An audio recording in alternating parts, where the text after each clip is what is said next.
Olá pessoal, essa videoaula aqui tem a ver com o assunto dos desafios sociais e políticos da União Europeia no século XXI.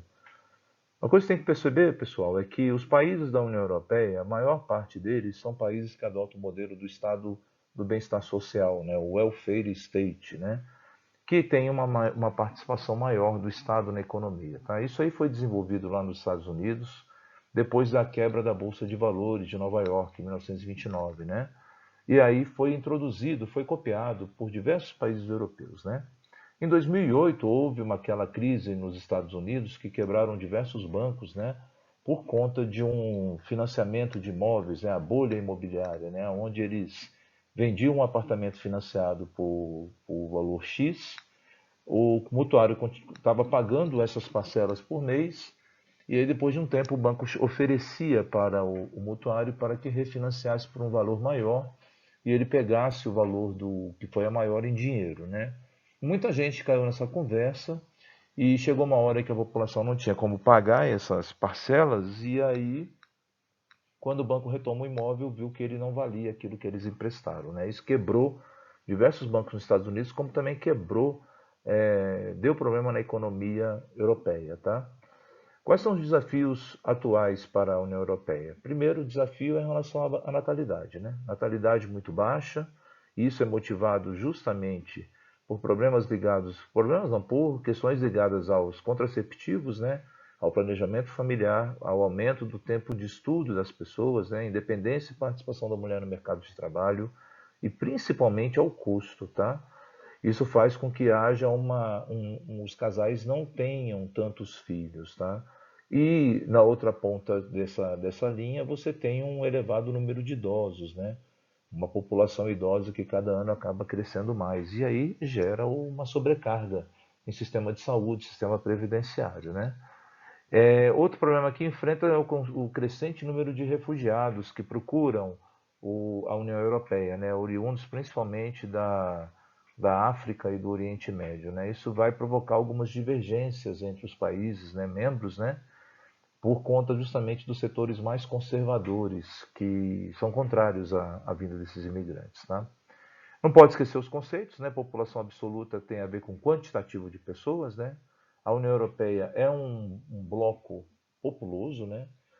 Quando a gente faz a comparação com países, já não é tanto, tá, gente? Porque país, né, a maior parte dos autores consideram países populosos acima de 100 milhões de habitantes, né? Nenhum país aí, exceto a Rússia, né, que não faz parte da União Europeia, né?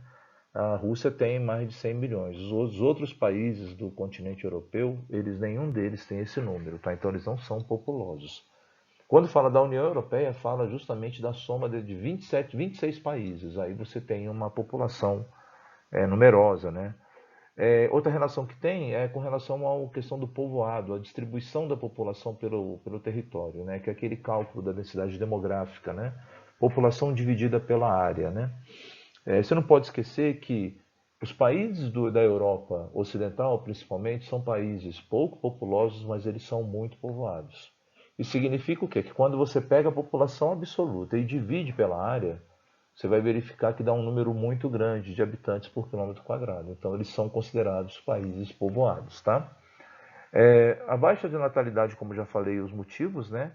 E o envelhecimento populacional tem a ver com a alta expectativa de vida. Qual a consequência disso? Reduz a população economicamente ativa, que é justamente aquela que gera riqueza, né? Que é o PIB e o PNB, né? Produto Interno Bruto, aquele que é gerado dentro do país. Produto Nacional Bruto é aquele que é a soma do PIB, que é o que é gerado dentro do país, mais aquilo que foi exportado menos o que foi importado, tá? Então, essa falta de venda de produtos, né, de produção, isso acaba acarretando a perda de dinheiro para esses países. Bom, gente, aqui com relação ao elevado crescimento econômico que a União Europeia apresenta, isso tem a ver com a geração de riqueza do PIB e do PNB, tá? PNB, para você lembrar, é o PIB, que é a riqueza gerada dentro do país, mais aquilo que foi exportado, menos aquilo que foi importado. Esse é o PNB. PNB é Produto Nacional Bruto, é o PIB, Produto Interno Bruto, a riqueza gerada dentro do país, mais aquilo que foi exportado, menos aquilo que foi importado, tá? E aí você tem a qualidade de vida na União Europeia, né, com as respectivas características, né? Então você percebe que há produz muita riqueza e essa riqueza tem um acesso também para a população, tá? A paridade do poder de compra, gente, é um indicador econômico que vai mostrar justamente o quanto que se gasta, né? Qual a impressão, dá a impressão de que em alguns lugares o euro vale mais, em outros vale menos. Exemplo, digamos que na Alemanha o euro circula na Alemanha e na Itália, tá? É o mesmo valor. Só que na Alemanha o custo de vida seja de X, tá? Então na Alemanha você gasta X euros com o custo de vida. Na Itália, o custo de vida equivale a 3x, ou seja, bem maior. Ou seja, quando você tira esse custo de vida, você vê que não sobra tanto euro na Itália. E na Alemanha sobra mais. Sobra mais. Então, a, esse poder de compra na Alemanha ele é muito maior do que na Itália, porque está sobrando dinheiro lá. Com o custo de vida menor, sobra mais dinheiro na Alemanha. Com o custo de vida maior na Itália, sobra menos euros para as pessoas, né? Qual a importância disso? A importância disso é que muitos imigrantes e refugiados, eles preferem, nesse caso, nesse exemplo que eu dei, ir para a Alemanha, do que ficar na Itália. Porque ele vai ver que o dinheiro vai sobrar melhor, vai sobrar mais, né?